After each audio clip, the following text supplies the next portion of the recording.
Yeah. I did want to talk about some of the strategies too for with Hex, with Pulse, with PulseX. Like, what are some of the things that either you plan on doing or you've heard people talk about, or just some of the like good stuff that may not fit everyone's situation, but like would be something to think about for people to do other than just buy it and hold it and or stake it for a little bit of time?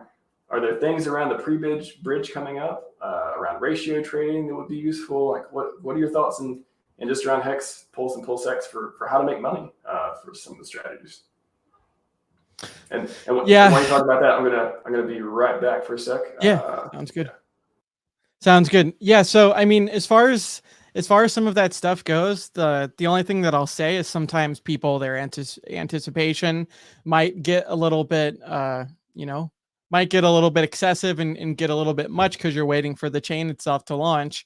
And then it could be similar to, say, when Hex first launched, where day one, there was so much pent up demand from 4 more weeks. And then all of a sudden, a lot of people, blow a lot of what they had on day one. As far as the ratio trading goes, I would just say be very careful. I mean, I definitely don't plan on doing anything like that.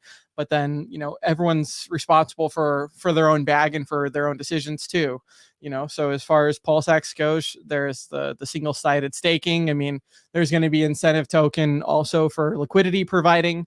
But then, there's some circumstances that say maybe not all Hexicans are used to, which is if you are going to entertain the idea of any liquidity providing, well, now you have to also entertain the idea of what is an impermanent loss and what is the value of putting liquidity on one side and the other side. If maybe, you're getting in return the token that, when that didn't have as high of a value increase as, say, the other one. So that's kind of like the impermanent loss thing.